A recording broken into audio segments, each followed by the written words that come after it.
My name is Sarah. I'm 32 years old, and on October 7th, 2019, I was sentenced to death by my own father, the King of Saudi Arabia, for converting to Christianity. But let me tell you how Jesus Christ himself stepped into my prison cell and changed everything. I was born into what most people would consider paradise.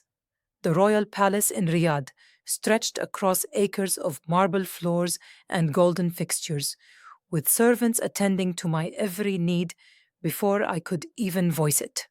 Crystal chandeliers hung from ceilings so high they seemed to touch heaven itself, and my bedroom was larger than most people's homes. I had jewels that cost more than small countries' budgets, silk dresses from the finest designers in Paris, and access to anything money could buy. But even as a child, I felt like I was living in the most beautiful prison ever constructed. My father, the king, ruled not just our nation, but our household with absolute authority. Every morning began the same way since I could walk. At 5 in the morning, before the sun painted the desert sky, I was awakened for Fajr prayers. My religious tutor, a stern woman with eyes like black stones, would inspect my prayer rug placement, my ablution ritual, and every syllable of Arabic that left my lips. One mispronounced word meant starting over entirely. The Quran became my constant companion, not by choice, but by command. By age 10, I had memorized over half of its verses. My father would test me randomly during family meals, his voice booming across our dining hall that could seat 50 people. If I hesitated even for a moment, his disappointment would fill the room like a poisonous cloud.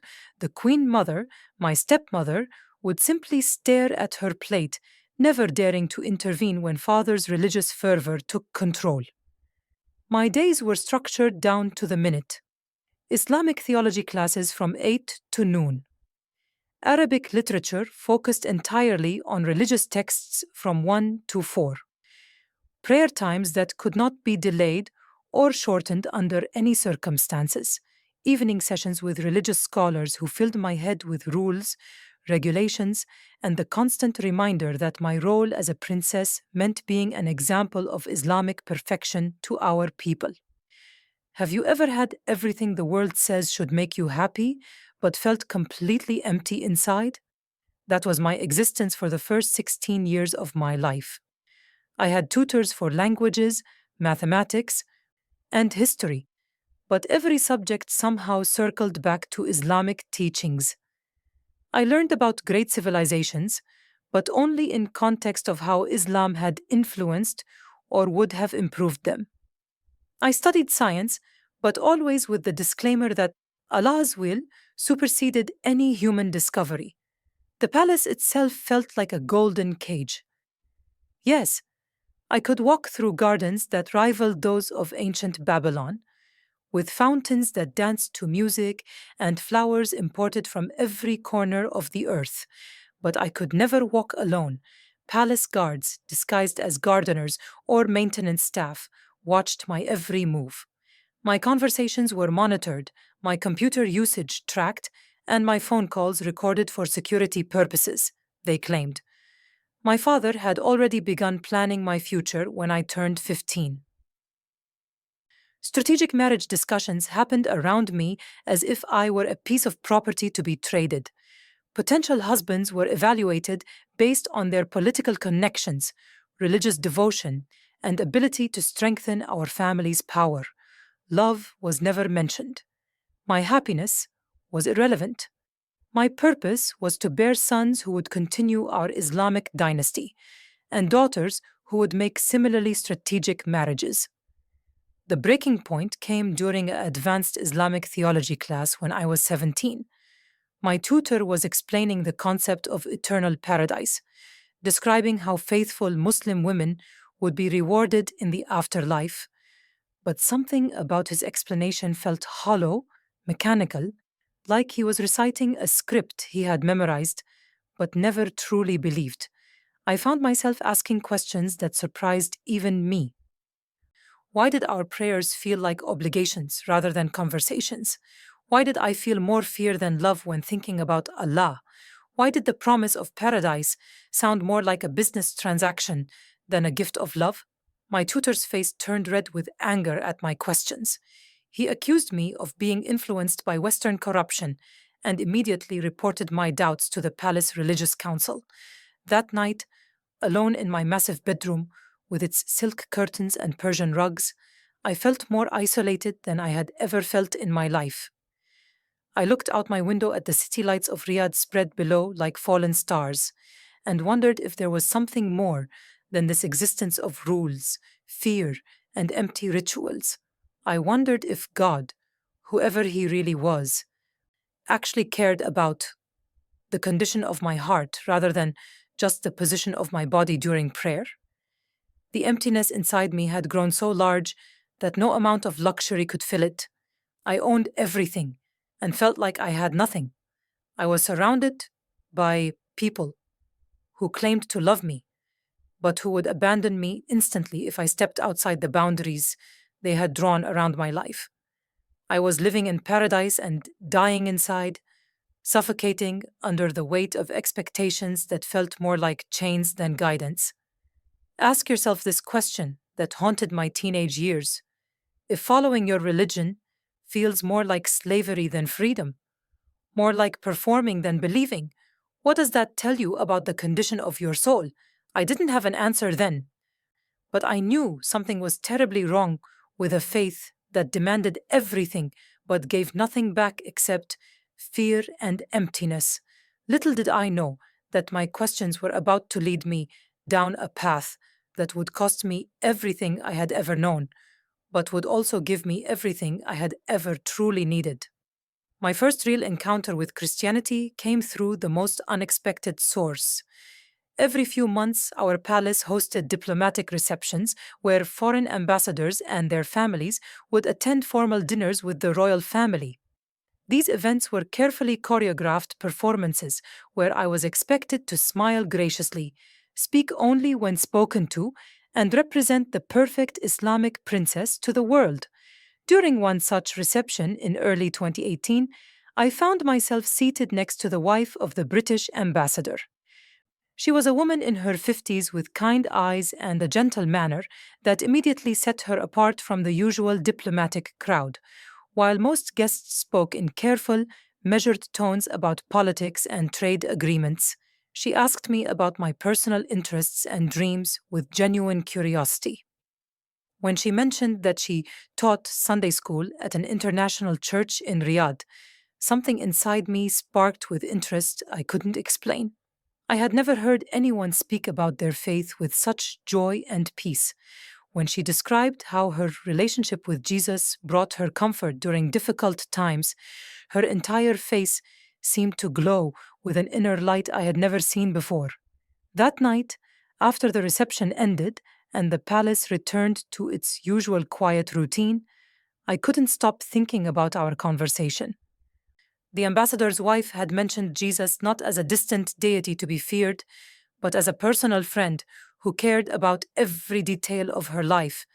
This was completely foreign to everything I had been taught about the relationship between humans and God. My curiosity led me to do something I had never done before. Late that night, when the palace staff had gone to sleep, Saib, and the security guards were focused on external threats rather than internal computer usage, I opened my laptop and began researching Christianity. What I discovered in those first few hours of secret investigation would change the entire trajectory of my life. I learned that Christians believed God loved them unconditionally, not based on their performance or perfect adherence to religious rules. I read about Jesus Christ, who claimed to be the Son of God, and about his willingness to die for people he had never even met. Most shocking of all, I discovered that Christians believed they could speak directly to God through prayer, not as subjects begging favors from a distant king, but as children talking to a loving father. Every night for weeks, I continued my secret research. I had to be incredibly careful, clearing my browser history and using different computers throughout the palace to avoid detection. I learned about grace, forgiveness, and the concept that salvation was a gift rather than something to be earned through good works and religious observance. The more I read, the more I realized how desperately I longed for this kind of relationship with God. I had spent my entire life trying to earn Allah's approval through perfect prayers, flawless Quran recitation, and strict adherence to Islamic law. Yet I never felt loved, accepted, or genuinely connected to the divine. Christianity offered something completely different: unconditional love and acceptance based on God's character rather than my performance. My breakthrough came when I managed to download a digital copy of the Bible through an encrypted connection. Reading it for the first time was like drinking water after years of dying of thirst. The words of Jesus in the Gospel spoke directly to the emptiness in my heart when he said, "Come to me, all you who are weary and burdened, and I will give you rest." I felt like he was speaking directly to me across 2,000 years. During this time, I also developed an unlikely friendship with Fatima, a Christian woman from the Philippines who worked as a house cleaner in our palace. She had been employed by our family for over a decade and had earned a reputation for being trustworthy and discreet. When she noticed my spiritual questioning during one of our brief conversations, she began leaving small handwritten Bible verses in places where only I would find them. Fatima became my secret mentor, teaching me about Christian faith during the few moments when we could speak privately without arousing suspicion. She showed me how to pray to Jesus, not with memorized Arabic phrases repeated 5 times daily, but with honest words from my heart in whatever language felt most natural. She taught me Christian songs that I would hum quietly while walking through the palace gardens. Ask yourself what it would feel like to discover that everything you had been taught about God was backwards. Instead of a demanding master who required perfect submission, I was learning about a loving father who desired relationship. Instead of a religion based on fear and performance, I was discovering a faith built on love and grace. The spiritual transformation happening inside me began manifesting in supernatural ways. I started having vivid dreams where a figure dressed in brilliant white would appear and call my name with a voice full of love and acceptance. In these dreams, I felt a peace that surpassed anything I had ever experienced during my Islamic prayers or meditation. When I described these dreams to Fatima, she told me with tears in her eyes that Jesus was calling me to himself. The internal war between my family loyalty and spiritual hunger became more intense each day. I loved my father despite his authoritarian nature, and I respected my Islamic heritage even as I questioned its teachings.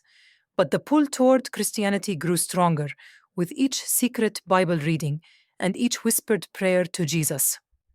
The decision point came during Ramadan in 2018. While my family was observing the traditional month of fasting and increased Islamic devotion, I found myself secretly praying to Jesus and feeling more spiritually alive than I had ever felt during years of Islamic worship. One evening, alone in my room while the rest of the palace was breaking their fast, I knelt on my Persian carpet and surrendered my life to Jesus Christ. I told him I didn't fully understand Christianity yet, but I believed he was the Son of God and that he had died for my sins. I asked him to forgive me and to become the Lord of my life, whatever the cost might be. In that moment, I felt a presence fill my room that was more real than any physical sensation I had ever experienced. I had no idea that within months, this decision would lead to my death sentence, but I also couldn't imagine that it would lead to the most spectacular divine intervention in my family's history. For months, I managed to keep my newfound faith hidden from everyone except Fatima. I became skilled at living a double life, performing my Islamic duties publicly while nurturing my Christian beliefs privately. I attended family prayers with my usual composure while secretly praying to Jesus in my heart. I participated in religious discussions with visiting scholars while internally comparing their teachings to what I was learning from the Bible. But God has a way of making our hidden faith visible, and my secret was about to be exposed in the most devastating way possible. It happened on a Tuesday evening in September 2019. I had developed a routine of staying up late to read my digital Bible and pray after the palace had settled into sleep. That particular night, I was reading the Gospel of John by the light of my laptop screen, feeling particularly moved by Jesus' words about being the way, the truth, and the life.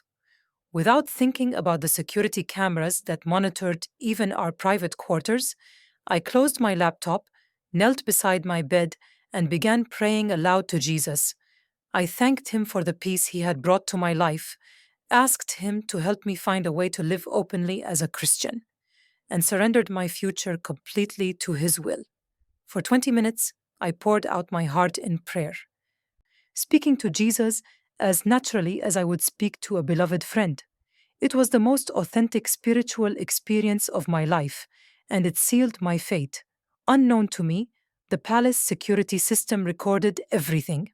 The next morning, while I was having breakfast with my younger brother, the head of palace security approached my father with footage that would shatter our family forever.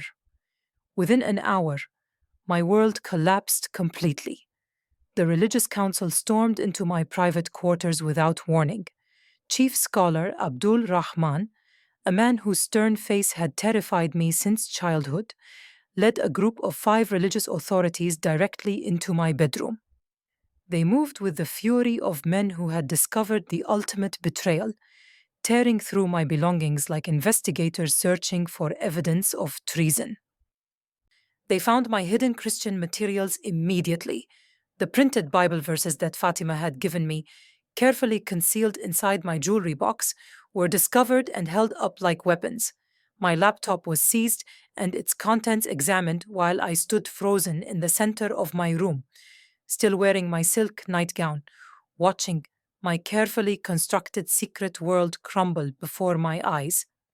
Chief Scholar Abdul Rahman's voice shook with rage as he read my browser history aloud, Christian websites, online Bible studies, theological discussions about Jesus Christ as the Son of God. Each discovery felt like a physical blow to my chest.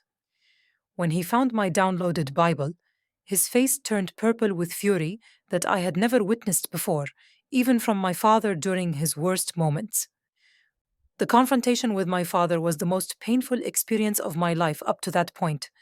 I was dragged from my room, still in my nightclothes, and forced to stand before him in his formal reception hall, while he sat on his ornate throne, surrounded by religious advisors and senior family members.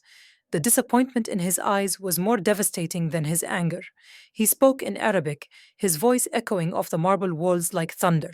He called me a disgrace to our family name, a betrayer of our Islamic heritage, and a corruption that threatened to poison our entire royal line. My stepmother, the Queen Mother, wept quietly in her chair while my siblings stared at me as if I had become a stranger overnight.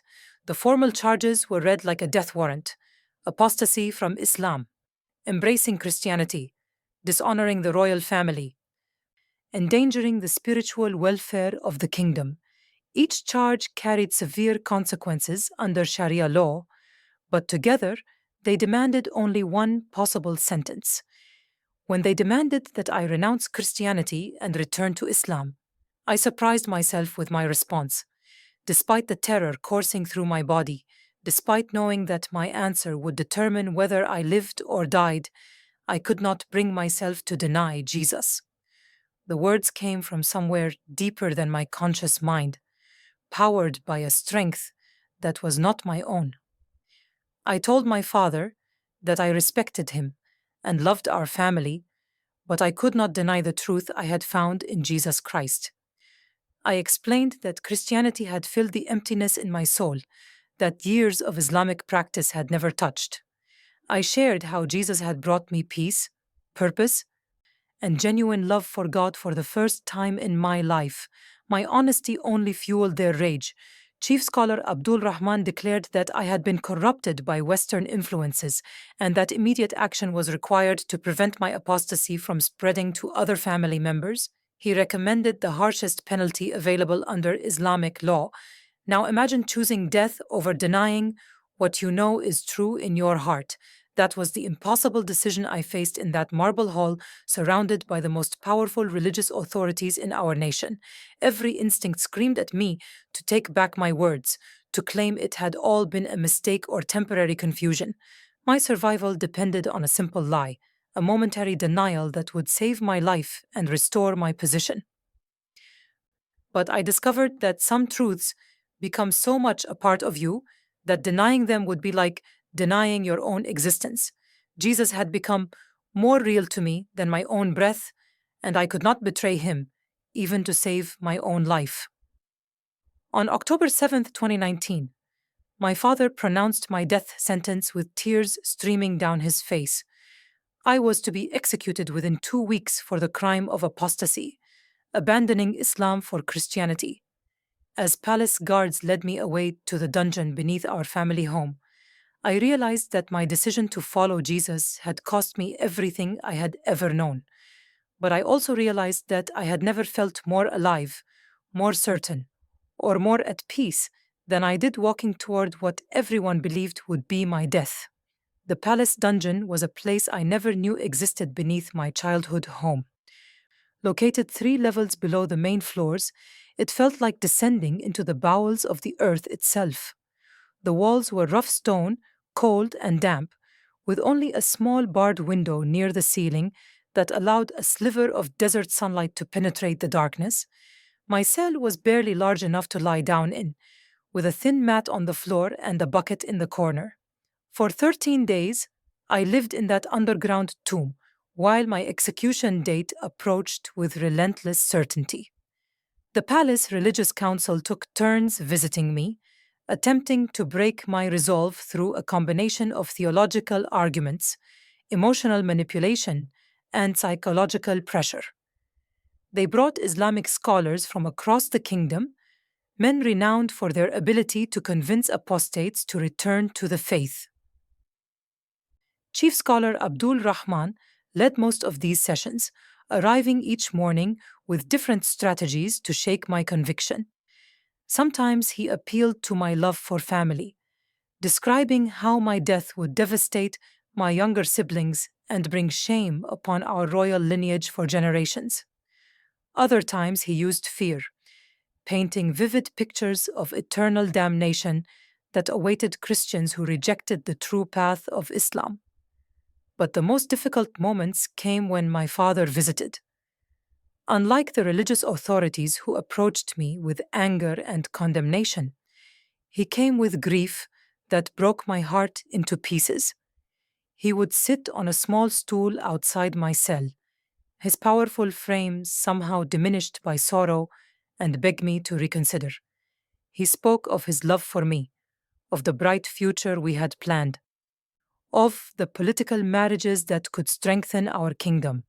During one particularly painful visit, he brought photos of my childhood, spreading them on the floor where I could see them through the bars, pictures of birthday celebrations in the palace gardens, family vacations to our beach compound, moments when we had been genuinely happy together. He asked how I could throw away a lifetime of love and privilege for a foreign religion that would only bring destruction.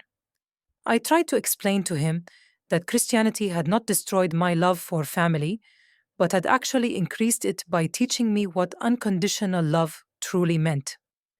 I shared how Jesus had filled the spiritual emptiness that had plagued me for years, how Christian faith had given me purpose and peace that Islamic practice never provided. But my words seemed to bounce off him like stones thrown against a steel wall. The psychological pressure intensified as my execution date approached.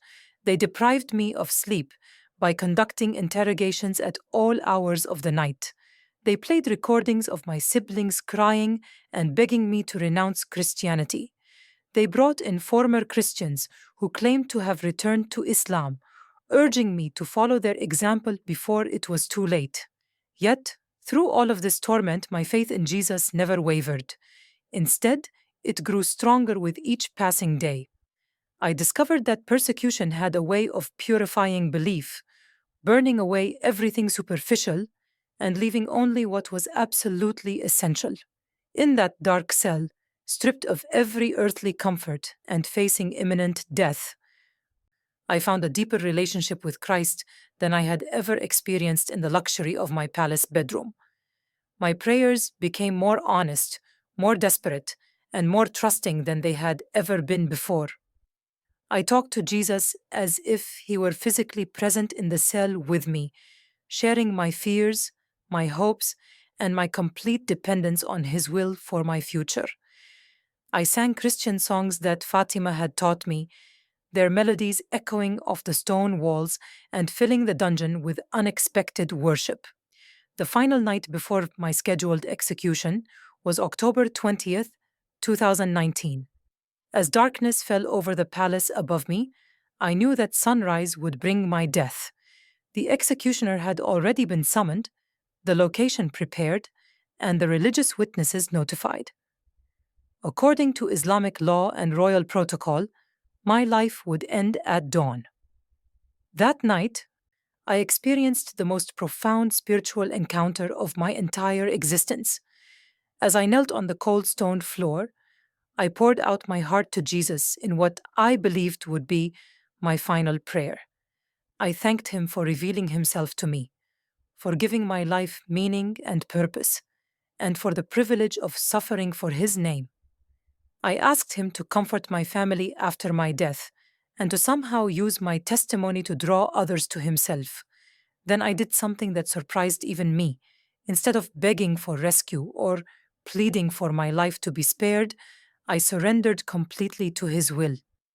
I told Jesus that whether he chose to deliver me through a miraculous intervention or to receive me into eternity through martyrdom, I trusted his perfect plan for my life.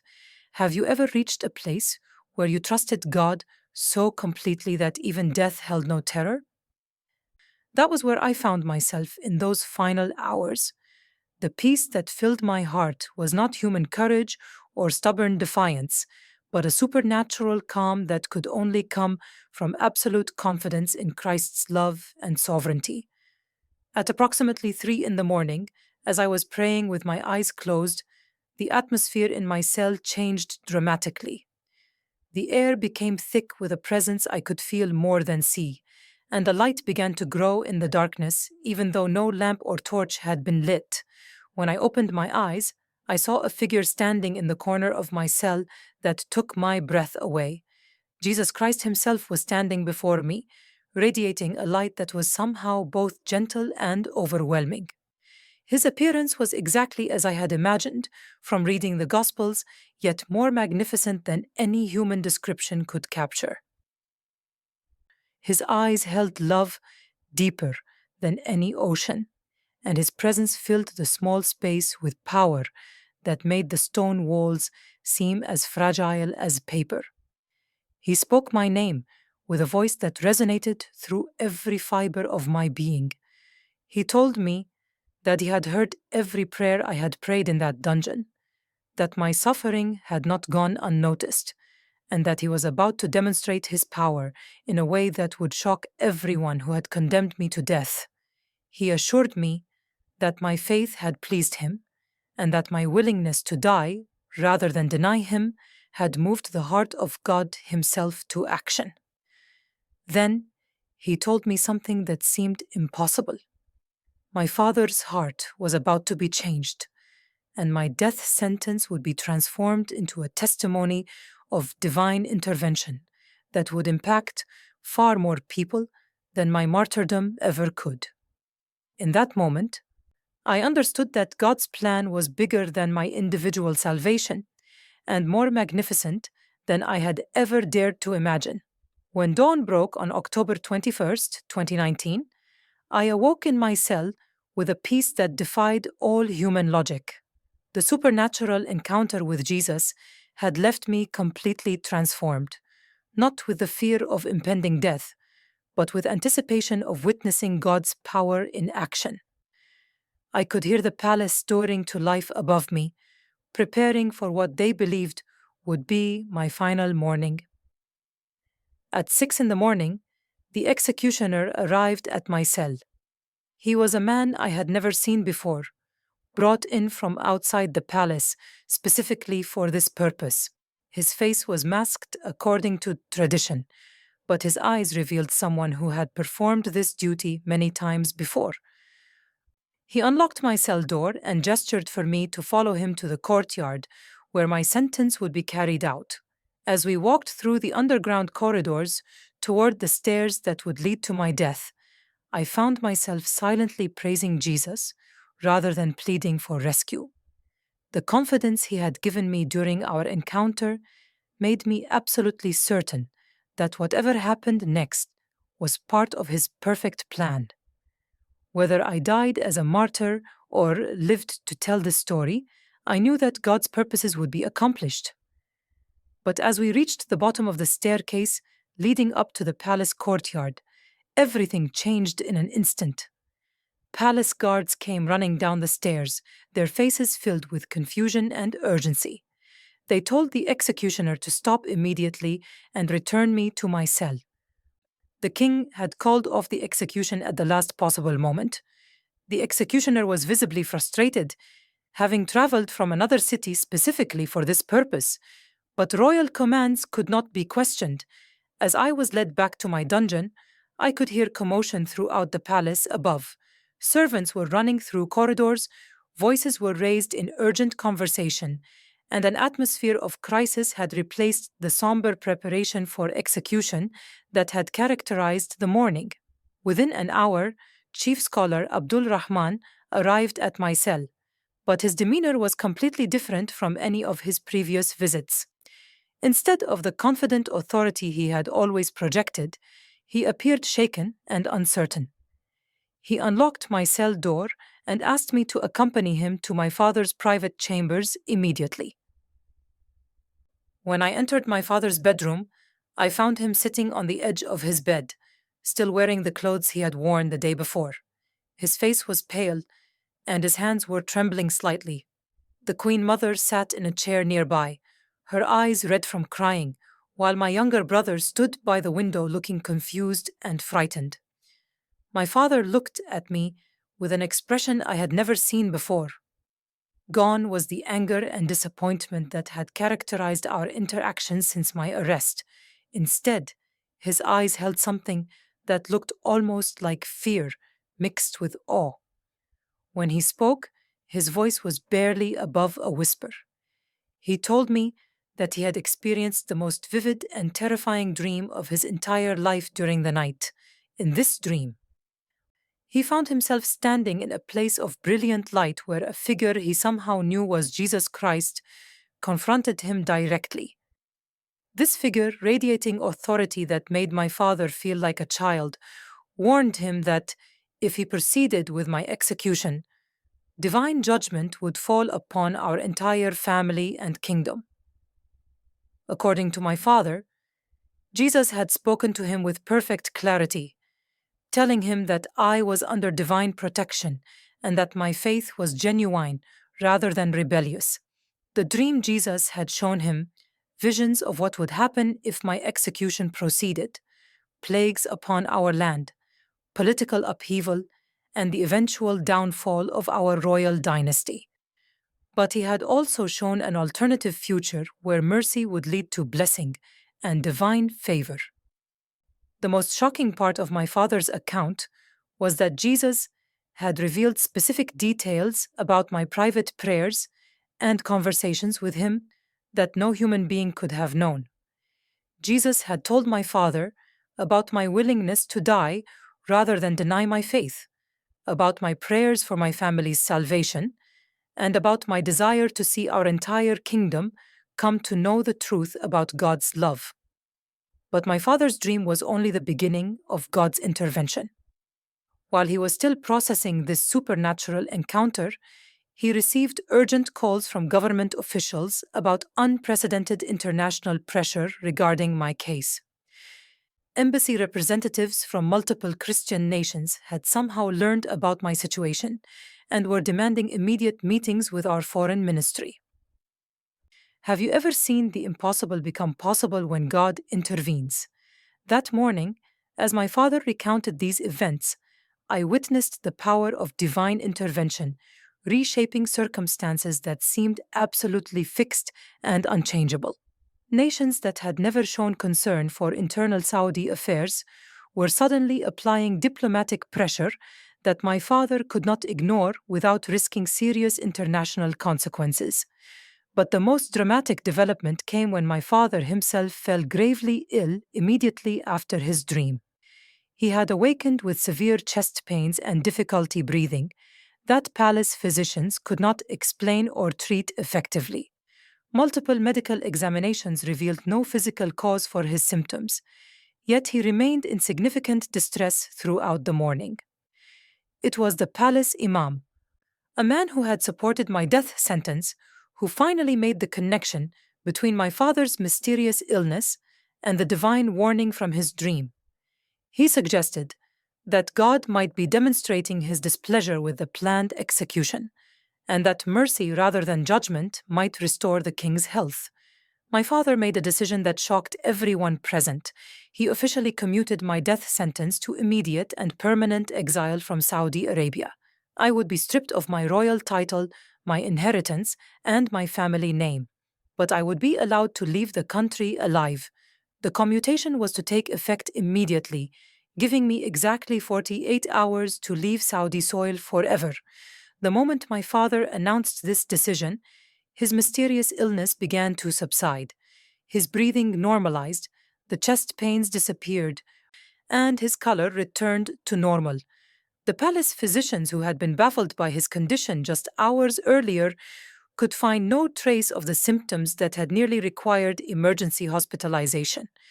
Chief scholar Abdul Rahman and the other religious authorities were stunned by this turn of events. They had expected to witness my execution as validation of their interpretation of Islamic law, but instead, they found themselves confronted with clear evidence of divine intervention on behalf of a Christian convert.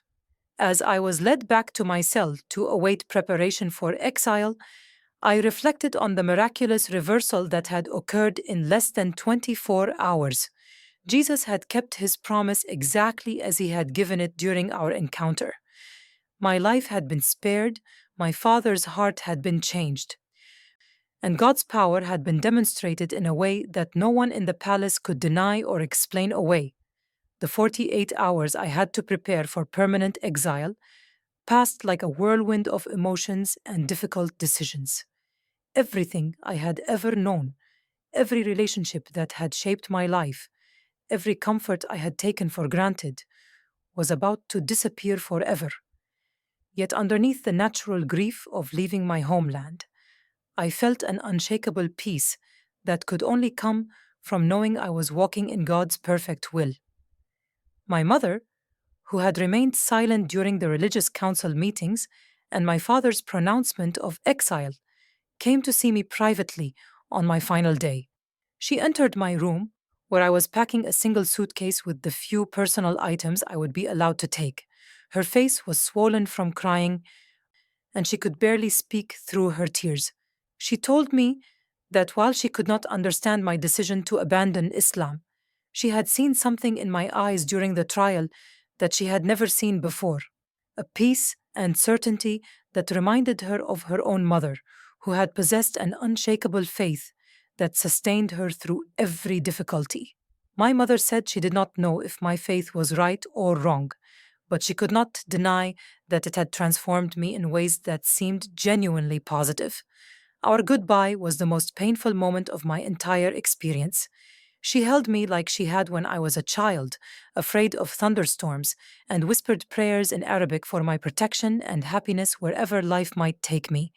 When she finally released me from her embrace, she pressed a small photograph into my hand. It was a picture of our entire family from happier times, taken during a vacation at our beach compound when I was 16. My younger brother also came to say farewell, though our conversation was awkward and filled with unspoken questions. He was only 19 at the time and still trying to understand how his sister had transformed from a compliant princess into someone willing to die for beliefs that contradicted everything our family represented. Before he left, he asked me quietly if I would ever be able to come home again. I told him honestly that I did not know, but that I would always love our family regardless of the distance between us. The journey from Saudi Arabia to my new life in the West was arranged through Christian organizations and sympathetic government contacts that had been working behind the scenes during my imprisonment. I flew first to a safe house in Jordan, then to temporary housing in Germany, and finally to a small city in Canada where I would begin the process of building an entirely new identity. The culture shock was overwhelming at first. After a lifetime of being surrounded by servants who anticipated my every need, I had to learn basic life skills that most people take for granted. Grocery shopping, paying bills, using public transportation, and finding employment were all completely foreign concepts to someone who had never lived outside palace walls. But far more challenging than the practical adjustments was the emotional reality of being completely alone for the first time in my life. I had no family connections, no childhood friends, no social network of any kind. For months, I struggled with depression and loneliness that made me question whether freedom was worth the price I had paid to obtain it. My salvation during this difficult transition period was finding a local Christian church that welcomed me with open arms despite my unusual background. Pastor James and his wife Margaret became like surrogate parents, helping me navigate everything from apartment hunting to job interviews. The congregation embraced me as their sister in Christ, providing practical support and emotional encouragement when I felt most lost and overwhelmed. It was through this church community that I discovered my calling to ministry with persecuted Christians and Muslim converts. My story, as painful as it had been to live through, became a source of hope and encouragement for others facing similar struggles. Within 2 years of my exile, I was speaking at churches and conferences throughout North America, sharing my testimony of God's faithfulness in the midst of impossible circumstances. The work I do now focuses primarily on supporting other high profile converts from Islam who face death threats, family rejection, and social isolation because of their decision to follow Jesus Christ. Through secure communication channels, I maintain contact with dozens of believers throughout the Middle East who are living their faith in secret, offering prayer support and practical guidance for those considering whether to flee their countries or remain and witness quietly. What amazes me most about my current life is how God has used every aspect of my royal upbringing for His purposes. My knowledge of Arabic and Islamic theology helps me minister effectively to Muslim seekers.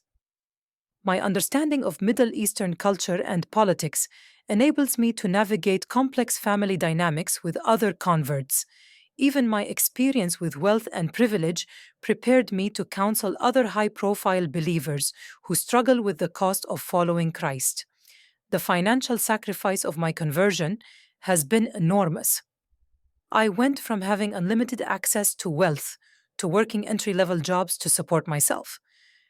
But I have discovered that contentment has nothing to do with bank account balances and everything to do with knowing your life has eternal significance. The joy I experience serving Jesus and helping other believers far exceeds any happiness I ever found in material luxury. My relationship with my birth family remains complicated and painful. Through intermediaries, I receive occasional updates about their lives, and I know that my mother sometimes asks these contacts to assure me of her continued love. My father's health improved completely after my exile, and he has never publicly acknowledged the supernatural aspects of my case, though palace insiders report that he speaks privately about divine intervention. The most remarkable development has been recent contact from two of my cousins who have begun asking questions about Christianity after hearing details about my story from family members. Through encrypted messaging, I have been able to share the gospel with them and provide them with digital copies of the Bible. I believe that my exile and testimony may eventually lead to other family members coming to faith in Christ. Look inside your own heart right now and ask yourself what you would be willing to sacrifice for a relationship with the God who created you. My conversion cost me my family, my inheritance, my homeland, and my social identity, but it gave me eternal life, genuine peace, unconditional love, and purpose that transcends any earthly loss. Jesus Christ is the same yesterday, today, and forever.